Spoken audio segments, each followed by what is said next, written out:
जब केदारनाथ के कपाट बंद होने के बाद लगाए गए सीसीटीवी कैमरे, फिर उसमें जो रिकॉर्ड हुआ उसे देखकर सभी के होश उड़ गए। दोस्तों, केदारनाथ मंदिर एक चमत्कार से कम नहीं है। यह मंदिर हर वर्ष में 6 महीने बंद और 6 महीने खुला रहता है। इस मंदिर में अनेकों चमत्कार देखे गए हैं और उनमें से एक चमत्कार के बारे में आपको आज बताने वाली हूँ, जिसे सुनकर आपके होश उड़ जाएंगे। आपने ना ऐसे चमत्कार के बारे में सुना होगा ना देखा होगा। केदारनाथ में हर वर्ष अनेक लोग आते हैं।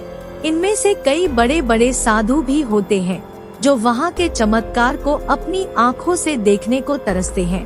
कई वर्षों तक पहाड़ों पर जाकर महादेव की तपस्या करते हैं कि उन्हें भगवान महादेव के दर्शन का लाभ मिल सके। पर यह इतना सरल भी नहीं है। कुछ समय पूर्व की बात है। एक साधु केदारनाथ के चमत्कारों को अपनी आँखों से देखने के लिए 2 महीने पैदल चल केदारनाथ पहुंचता है और पुजारी जी से बोलता है, क्या मुझे यहाँ रात रुकने की इजाजत है। पुजारी जी साधु को बोलते हैं कि आज का दिन केदारनाथ मंदिर खुले रहने का आखिरी दिन है और इसके बाद मंदिर 6 महीने के लिए बंद हो जाएगा और मंदिर में रात रुकने की क्या, दिन में दर्शन की किसी को इजाजत नहीं होगी। साधु ये सुनकर निर्णय लेता है कि मैं कड़ी परिश्रम करके यहाँ तक पहुँचा। इस बार मैं केदारनाथ के दर्शन करके ही यहाँ से जाऊँगा, चाहे कुछ भी हो। भगवान के चमत्कारों को देखने का साधु पर ऐसा भूत सवार था कि उसने यह तक नहीं सोचा कि केदारनाथ एक बहुत ही ठंडी जगह है और हर वर्ष यहाँ भारी बर्फबारी होती है, जिसमें यहाँ रहना है तो दूर की बात, सांस लेना भी संभव नहीं होता।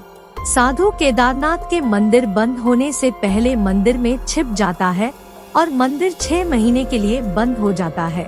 सभी केदारनाथ की यात्रा करके अपने घर की ओर प्रस्थान कर लेते हैं। अब केदारनाथ में सिर्फ वो साधु बचता है, क्योंकि वहाँ रहना बर्फबारी में संभव नहीं। साधु सोचता है कि केदारनाथ में जलने वाला ये दीपक 6 महीने तक कैसे जलता रहता है। ये सच में अब जानकर ही रहूंगा। मुझे विश्वास है कि अगर मेरे केदारनाथ में होंगे तो मुझे कुछ नहीं होगा। ये सोचकर केदारनाथ के मंदिर के भीतर साधु के 6 दिन पूरे हो गए। अब उसके पास से सारे फल और खाने के सामान खत्म हो चुके थे। उस दिन तक वो जैसे तैसे भूख सहन कर लेता है। अब उसे भूख भी सहन होना बंद हो जाती है और भूख से बिलखते बिलखते चमत्कार के इंतजार में सो जाता है। उसकी अचानक से नींद खुलती है तो वो देखता है कि उसके सामने कुछ फल पड़े थे।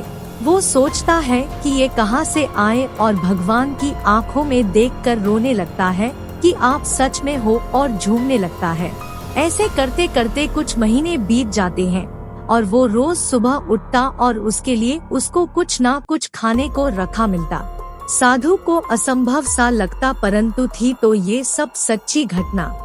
एक दिन वो देखता ही केदारनाथ को जलने वाले दिए का तेल पूरी तरह से खत्म होने लगा और वो जब अगले दिन सोकर उठा तो दिए में तेल पूरी तरह से भरा हुआ था और दिया जल रहा था।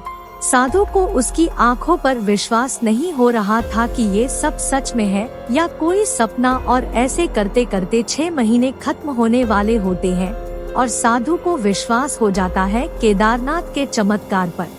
साधु हमेशा के लिए वहीं बसना चाहता है, केदारनाथ के चरणों में। जैसे जैसे समय खत्म होते जा रहा था, साधु को केदारनाथ से दूर जाने का गम सताया जा रहा था। उसको ज्ञात था कि केदारनाथ मेरे अंदर बस चुके हैं और अब उसे उनसे कोई दूर नहीं कर सकता। फिर आखिरकार वो दिन आ गया जब केदारनाथ के पट 6 महीने के बाद खुलने वाले थे। साधु केदारनाथ में बैठ उसके 6 महीने के बारे में सोचने लगा कि उसने कितने चमत्कार को यहाँ देखा। उसका जीवन धन्य हो गया।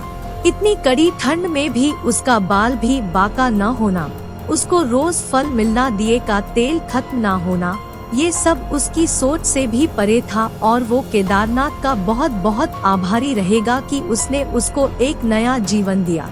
ये सोचते सोचते साधु अचानक से बेहोश हो जाता है और अगले दिन सुबह हो जाती है और पुजारी जी 6 महीने बाद केदारनाथ के पट फिर से खोलते हैं और वो देखते हैं कि मंदिर में कोई बेहोश पड़ा हुआ है। पंडित जी बोलते हैं यह तो कोई और नहीं बल्कि वही साधु है।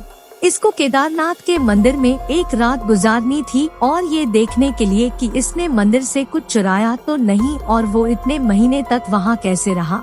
ये सब देखने के लिए केदारनाथ के सीसीटीवी को देखा गया। इसको देख सबकी आंखें चौकन्नी रह गई। मंदिर के अंदर साधु को किसी से बातें करना, उसको रोज फल मिलना, ठंड ना लगना, ये सब कैद हो गया। दिए का इतने समय तक जलना, ये सब देखकर लोगों को अपनी आंखों पर यकीन नहीं हो पाया और सब साधु के पैर पड़ने लगे कि वो धन्य है कि उसे केदारनाथ के चमत्कारों को इतनी करीब से महसूस किया और देखा।